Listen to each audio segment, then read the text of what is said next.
Good morning students. आज जो हम अपना काम करेंगे वो हम अपना सेकंड चैप्टर लॉस्ट स्प्रिंग को ही कंप्लीट करेंगे। अपनी लास्ट वीडियो में मैंने आपको इसका फर्स्ट पार्ट कंप्लीट करवा दिया था और उस दिन मैंने उस लास्ट वीडियो में मैंने आपको ये बात भी मेंशन की थी कि बेटा इस चैप्टर के अंदर मेनली टू चाइल्ड के बारे में बताया गया है। जो फर्स्ट पार्ट जिसमें आया था उसमें साहिब आलम के बारे में बताया गया था and he is a rag picker. और जो सेकंड वन पार्ट के अंदर हम पढ़ेंगे मुकेश के बारे में। ओके, जो फर्स्ट पार्ट था उसमें हमने पढ़ा था साहिब के बारे में, जो कि कौन थे, रैग पिकर रहे हैं। और जो सेकंड पार्ट है उसमें हम पढ़ेंगे मुकेश के लिए। ओके, और दोनों के मतलब अगर दोनों के अकॉर्डिंग हम देखें या जो हमें ऑथर जो सिग्निफाई करना चाह रहे हैं वो सिर्फ चाइल्ड लेबर के बारे में ही बताना चाह रहे हैं, जो चाइल्ड के साथ एक्सप्लॉयटेशन होता है उसके बारे में बताना चाह रहे हैं। ठीक है, करें स्टार्ट। यस, जो ये सेकंड पार्ट स्टार्ट हो रहा है इस लाइन से, I want to drive a car. I want to drive a car, मैं कार चलाना चाहता हूँ। Who is saying? Mukesh is saying. Mukesh कह रहा है कि मैं गाड़ी चलाना चाहता हूँ। अब किस कारण से ऐसा कहता है, कौन सा वो बिजनेस कर रहा है, क्या काम कर रहा है कि उसको वो छोड़कर वो चाहता है I want to drive a car, मैं कार चलाना चाहता हूँ। ठीक है, इन सब के बारे में हम सारी स्टोरी समझेंगे जो अपकमिंग लाइंस हम पढ़ेंगे। ठीक है, Mukesh insists on being his own master.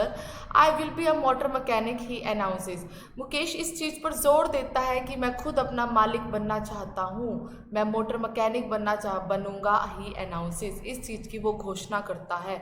Do you know anything about cars? क्या तुम कार के बारे में कुछ जानते हो? I ask. अब I ask, I यहाँ पर कौन है? Here is कौन है? ऑथर। ऑथर है यहाँ पर।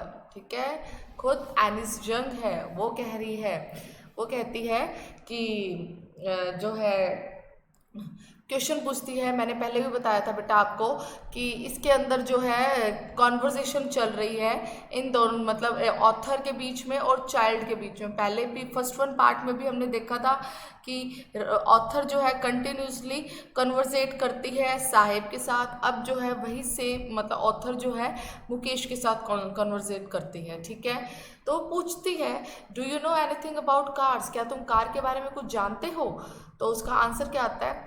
आई will learn to drive a car, मैं सीखूंगा कि कार कैसे चलाते हैं। ही आंसर्स, उसने जवाब दिया, looking straight into my eyes, मेरी आंखों में देखते हुए। His dreams looms like a mirage, ऐसा लग रहा था कि उसका जो सपना है ना कहीं भ्रम की तरह ना हो। मिराज का मतलब होता है एक तरह से एल्यूजन, भ्रम। ठीक है, अमिड्स जो किसके बीचों बीच है, अमिड्स का मतलब होता है बीचों बीच, बीचों बीच। और मिराज का मीन भी लिख देती हूँ मैं यहाँ पर। मिराज का मतलब एक तरह से यहाँ पे एल्यूजन की बात की गई है, भ्रम की बात की गई है। Amidst the dust of streets that fill his town Firozabad, कि उसका जो सपना ना एक ऐसे भ्रम की तरह दिखता है जो क्या कहते हैं, जिस टाउन में जिस कस्बे में फिरोजाबाद में जहाँ वो रहता है वहाँ की गलियों की धूल जैसा ही उसका सपना समझ में आता है, दिखता है। और फिरोजाबाद किस चीज़ के लिए फेमस है? Famous for its bangles. I think आप सब स्टूडेंट्स को ये चीज़ पता भी होगी कि ये रियलिटी है। जो फिरोज़ाबाद है वहाँ पर बैंगल्स ही बनाए जाते हैं। फिरोज़ाबाद जो है बैंगल्स के लिए फेमस है। Every other family in Firozabad is engaged in making bangles. It is the centre of India's glass blowing industry where families have spent generations working around furnaces welding glass making bangles for all the women in the land it seems. हर जो परिवार है ना फिरोज़ाबाद में वो इसी काम में ही लगा हुआ है, चूड़ियाँ बनाने में। हालांकि यह तो इंडिया का एक केंद्र बिंदु है जहाँ पर एक इंडस्ट्री है, जहाँ पर सारे के सारे परिवारों की पीढ़ियाँ जनरेशन जो है किसके इर्द गिर्द काम करती है? Working around furnaces. फर्नेसेस होता है अंगीठी के इर्द गिर्द ही काम कर रही है। और वेल्डिंग ग्लास, उस कांच को वेल्डिंग करने का काम करती है, चूड़ियाँ बनाती है। किसके लिए? हर उस औरत के लिए जो इस धरती पर रहते हैं, इंडिया में रहते हैं। Mukesh family is among them, Mukesh की फैमिली भी उन्हीं में से ही थी है। None of them know that it is illegal for children like him to work in the glass furnace with high temperatures in dingy cells. Dingy होता है डार्क। किसी को भी नहीं पता था कि ये इलीगल है छोटे बच्चों से काम कराना, इतने हाई टेम्परेचर में अंगीठी के सामने काम करवाना, इतने डार्क प्लेसेस पे काम करवाना, विदाउट एयर एंड लाइट, जहाँ पे ना हवा है ना रोशनी है। That the law if enforced, और अगर कोई कानून बन भी गया, इन्फोर्स्ड का मतलब लागू हो भी गया, ठीक है, इन्फोर्स्ड का मतलब होता है लागू होना, हो भी गया तो कुड गेट हिम, तो उसे बाहर भी निकाल सकते हैं। All those 20,000 children out of the hot furnaces where they slog their day light hours, और उन सारे 20,000 बच्चों को भी उस गर्म अंगीठी से बाहर निकाला जा सकता है जहाँ पर वो अपनी दिन की रोशनी के कई घंटे स्लोग मतलब बिता देते हैं। Often losing the brightness of their eyes, और अपनी आंखों की रोशनी तक भी लॉस कर देते हैं, मतलब गवा बैठते हैं। स्लोग का मतलब बिताना, ठीक है। Mukesh eyes beam as he volunteers to take me, Mukesh की आंखें ना एक तरफ मतलब एकदम से ना चमकती है, रोशनी आती है, क्यों? एज ही वॉलंटियर्स, जैसे कि वो चाहता था। वॉलंटियर का मतलब होता है किसी चीज़ की इच्छा होना, मतलब दिल से कुछ काम करना, किस चीज़ के लिए? इच्छुक होना,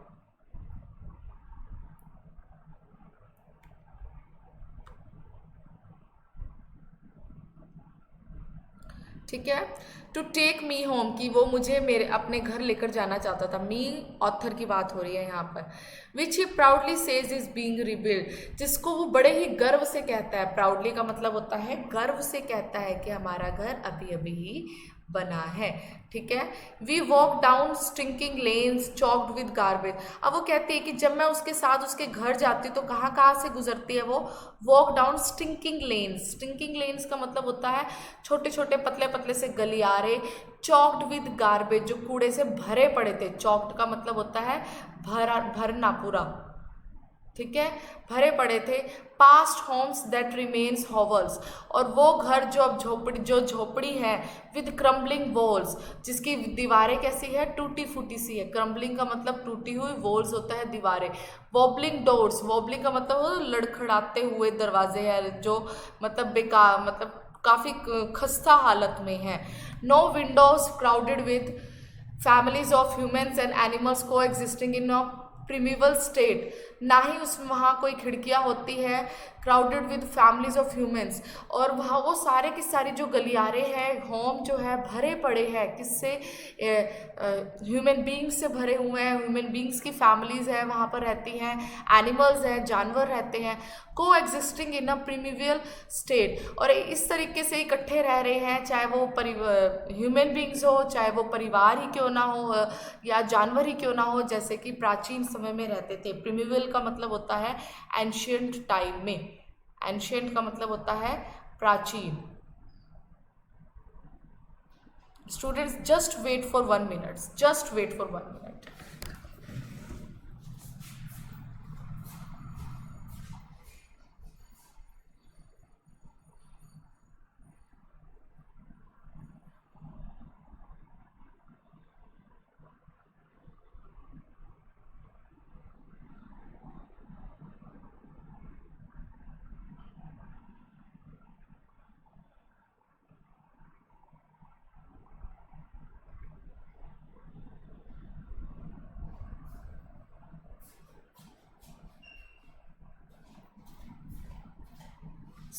sorry students for it. Yes, आगे कंटिन्यू कर रहे हैं। He stops at the door, he stops at the door of one such house, bangs a wobbling iron door with his foot। वो ही यहाँ पर किसके लिए यूज़ किया गया है? यहाँ पर ये ही यूज़ हुआ है मुकेश के लिए। थोड़ा सा आप इस चीज़ को समझना, ये यूज़ हुआ है मुकेश के लिए। बाकी मैं इधर मेंशन कर भी रही हूँ ताकि आपको कोई प्रॉब्लम भी ना आए। मुकेश के लिए यूज़ हुआ है। मुकेश रुकता है कहाँ? ही स्टॉप्स एट द डोर, दरवाजे पर, ऑफ वन सच हाउस, एक ऐसे घर के पास, बैंग्स अ वॉबलिंग आयरन डोर, जिसके दरवाजे जो है लोहे के वो भी खराब हो रहे हैं। और कैसे खोलता कैसे है उस दरवाजे को, विद दिस फुट, अपने पैर से थोड़ा सा आगे बढ़ाता है उस दरवाजे को, पुशेज इट ओपन, और खोलता है। We enter a half built shack, और हम जो है उस घर में एंटर करते हैं, उस जगह पे जाते हैं। इन वन पार्ट ऑफ, और ऐसे घर में जाते हैं, ऐसी झोपड़ी में जाते हैं जहाँ पर उसके एक हिस्से पे, in one part of it, thatched with dead grass. Thatched with dead grass का मतलब ये है कि वहाँ पर एक हिस्से में तो घास पड़ी हुई है, भरा हुआ है। थैच्ड का मतलब भरा हुआ है, सॉरी यस, फिल। थैच्ड का मतलब फिल, भरा हो, फिल है या भरा हुआ है, ठीक है। Thatched with dead grass and is a firewood stove over which sits a large vessel, और वहाँ पर क्या है, फायरवुड स्टोव भी पड़ा है, वहाँ पे गैस भी पड़ा है, और उसी के साथ ही विच सिट्स अ लार्ज वेसल, जिसके ऊपर कुछ पकाने के लिए रखा हुआ है। लार्ज वेसल का मतलब कोई बर्तन है वो रखा हुआ है, और उस बर्तन में क्या है, of sizzling spinach leaves. Spinach का मतलब होता है पालक, पालक की पतलियों, सॉरी लीव्स का मतलब होता है पत्तियां, पालक। तो उसको पकाने के लिए उस गैस पे रखा हुआ है, फायरवुड स्टोव पर। On the ground in large aluminium platters, platter होता है एक बड़ा सा थाल, प्लेटर क्या होता है, एक बड़ा सा थाल के लिए बात की गई है, बड़ा सा थाल, ठीक है। आर मोर चॉप्ड वेजिटेबल्स, जहाँ पर जो है उसके अंदर बड़े से थाल में क्या, एल्यूमिनियम का बड़ा सा थाल था जिसमें सब्जियां काट के रखी हुई थी। A frail young women is cooking the evening meal for the whole family. Frail का मतलब होता है वीक, एक बड़ी ही कमज़ोर सी औरत थी वो, इतनी मतलब यंग औरत थी, तो वो क्या कहते हैं, वीक। फ्रेल का मतलब होता है वीक। वो खाना बना रही थी पूरे परिवार के लिए, वो भी शाम का। मील का मतलब होता है खाना, खाना।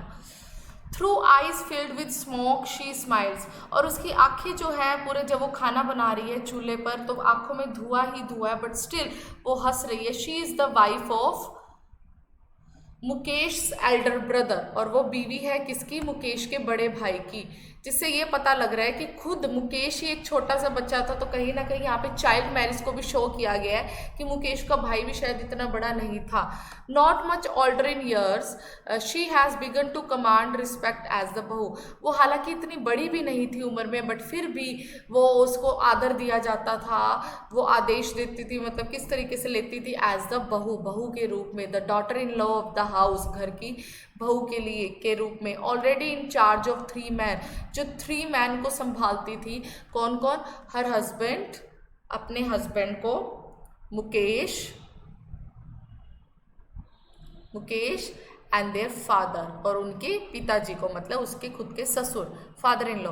When the older man enters, और जब कभी भी ससुर जो है वो एंटर करते थे, घर आते थे, शी जेंटली, वो बड़ी आराम से, withdraws behind the broken wall. Withdraws का मतलब यहाँ पर क्या, छिप जाती थी, कहाँ, टूटी हुई दीवार के पीछे। बिहाइंड का मतलब होता है पीछे, बिहाइंड का मतलब पीछे, और ब्रोकन का मतलब टूटा हुआ, ठीक है। वॉल का मतलब दीवार। And brings her veil closer to her face, और जो है घूंघट जो है अपने फेस पर कर लेती थी, दुपट्टा आगे कर लेती थी। वेल का मतलब होता है कवर करना, घूंघट, ठीक है। As custom demands daughter in law must veil their faces before male address, जैसे कि रीति रिवाज ही इस चीज़ की डिमांड भी करते हैं कि जो बहू होती है वो अपना चेहरा कवर कर लेती है एक बूढ़े पर्सन के आगे, अगर कोई बुजुर्ग आता है।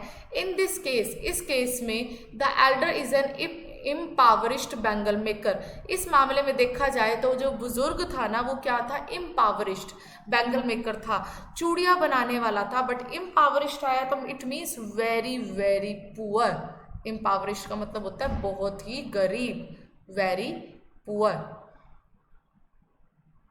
ठीक है। Despite long years of hard labour, हालांकि उसने बहुत ज़्यादा मेहनत भी की थी, हार्ड लेबर की थी। फर्स्ट एज अ टेलर, पहले वो टेलर रहा था। किसकी बात हो रही है? उसके फादर इन लॉ की बात हो रही है, या मुकेश के पिता की बात हो रही है कि पहले जो उसके पिता ने एज अ टेलर काम किया, then as a bangle maker उन्होंने काम किया। He has failed to renovate a house, पर वो ऐसी सिचुएशन में वो नाकामयाब रहा कि वो अपने घर को भी सही कर सके।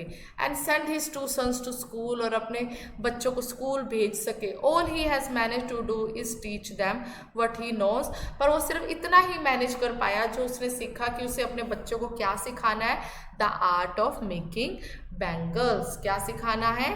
कि चूड़ियाँ बनाने की कला।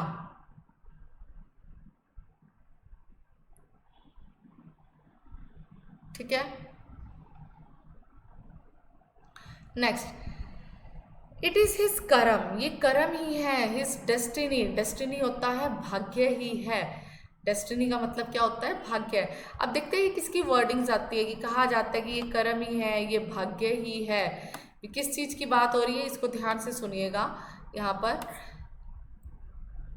सेज मुकेश ग्रैंड मदर, कौन कह रहा है? मुकेश की दादी ने कहा। Who has watched her own husband, जिसने देखा, खुद ने देखा अपने हस्बैंड को क्या? Go blind with the dust from polishing the glass of bangles, कि उसका खुद का पति जो है, खुद मुकेश की दादी कहती है कि शायद ये उसका भाग्य ही था, उसका ये क्या कहते हैं, कर्म ही था कि उसने खुद ने अपने पति को वो चूड़ियाँ बनाते बनाते, उन चूड़ियों की पॉलिश करते करते अंधे होते हुए भी देखा है। Can a God given lineage ever be broken, क्या ऐसा हो सकता है? कैन, अब वो प्रश्न पूछती है, ठीक है, किस चीज का?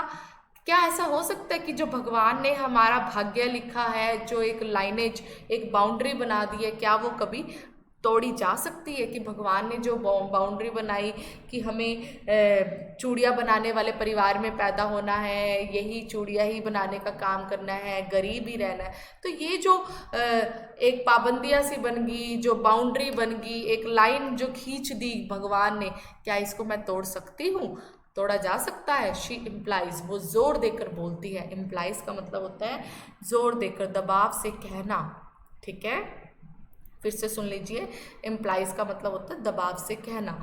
Born in the caste of bangle makers they have seen nothing but bangles, वो बैंगल मेकर के परिवार में पैदा हुए, उसी जाति में पैदा हुए, उन्होंने इसके अलावा कुछ देखा ही नहीं। चाहे वो घर हो, in the house, in the yard, in every other house, कोई भी घर हो, एवरी अदर यार्ड, कोई भी यार्ड हो, एवरी स्ट्रीट इन फिरोजाबाद, चाहे कोई फिरोजाबाद की गली ही क्यों ना हो।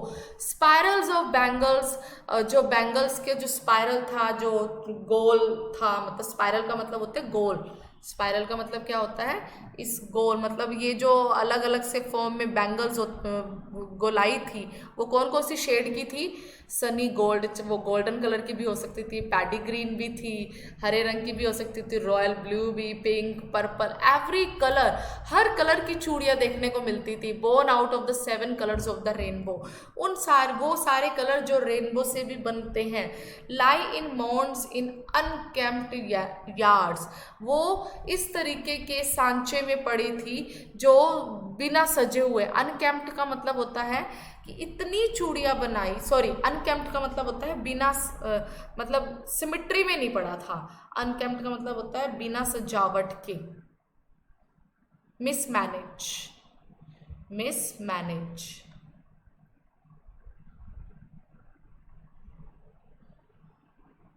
ठीक है, यार्ड्स का मतलब होता है काफ़ी काफ़ी की मीलों दूरी तक, काफ़ी काफ़ी दूर तक उन्होंने इतनी चूड़ियाँ बनाई थी कि उनके घर में या फैक्ट्री में कई कई मील तक उन्होंने मतलब मिसमैनेज तरीके से चूड़ियाँ बना बना के रखी हुई थी, डिफरेंट डिफरेंट शेड्स की।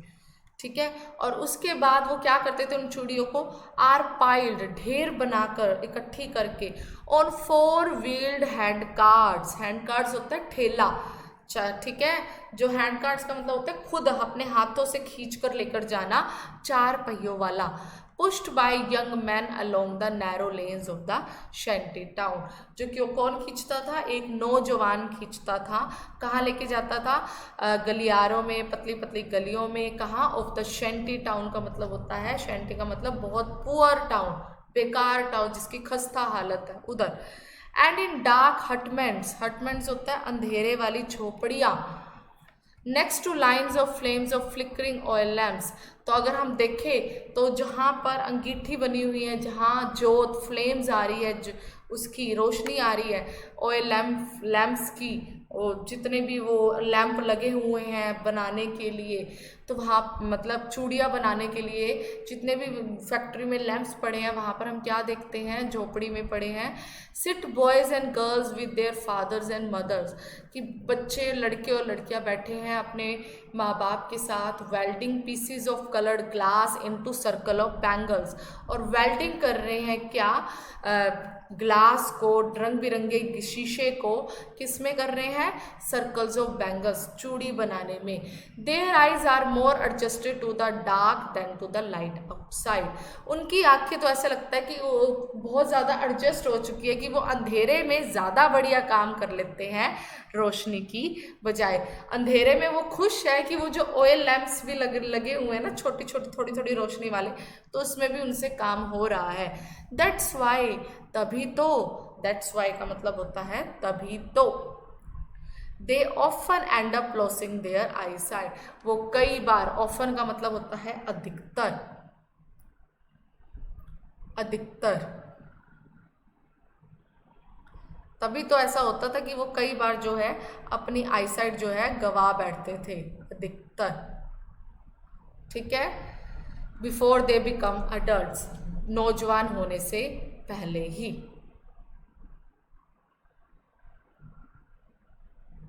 ओके, आई होप आप सब स्टूडेंट्स को ये समझ में आ रहा होगा।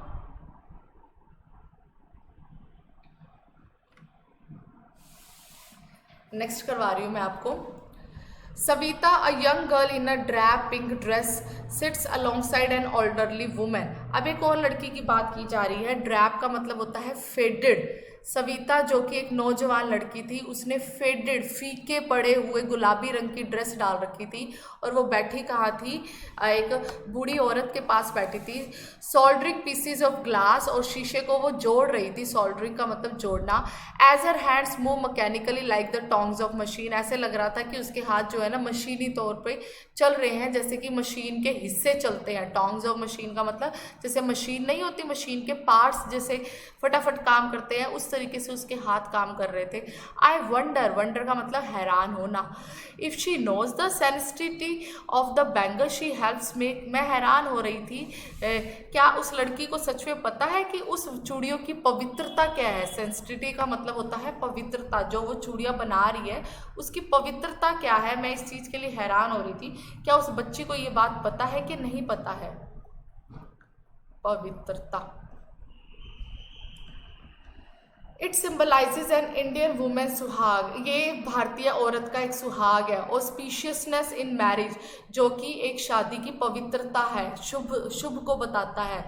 It will dawn on her suddenly one day when her head is draped, ऐसा एक दिन होगा, सुबह ऐसी आएगी कि जो उसका जो सिर भी है is draped with red well, कि उसका सिर जो है रेड कलर के घूंघट से ढका होगा। Her hands dyed red with henna, उसके हाथ लाल हुए होंगे मेहंदी से। Red bangles rolled on to her wrist, और उसकी कलाई में लाल रंग की चूड़ियाँ भी होंगी। रिस्ट का मतलब होता है कलाई।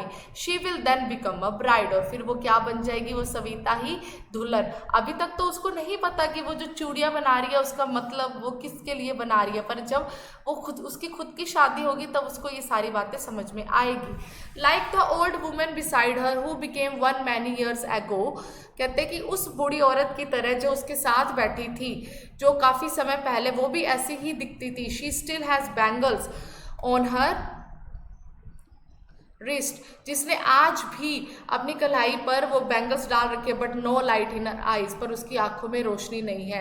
एक वक्त शेर भर खाना भी नहीं खाया। She says in a voice drained of Joy, वो कहती है कि मैंने तो एक वक्त, वो खुद बूढ़ी औरत कहती है कि हमने तो एक वक्त पेट भर के खाना भी नहीं खाया। She has not enjoyed even one full meal in her entire lifetime, ना ही उन्होंने पूरा खाना खाया अपनी पूरी जिंदगी में। दैट्स वट शी हैज़ रीप्ड, यही सब कुछ तो उसने कमाया है। Her husband an old man with the flowing beard says, उसका पति जिसकी दाढ़ी काफ़ी बड़ी हुई है, बियर्ड का मतलब होता है दाढ़ी, says I know nothing accept bangles, वो कहता है कि मैं कुछ भी नहीं जानता सिर्फ चूड़ियाँ बनाने के अलावा। All I have done is make a house for the family to live in, बस मैंने सिर्फ इतना ही काम किया कि अपने परिवार के लिए मैंने घर बना दिया है। ठीक है, एक बार सब स्टूडेंट्स आप लोग इतना ही कीजिए। Okay, thank you. उसके बाद हम कंटिन्यू करेंगे। ठीक है, थैंक यू।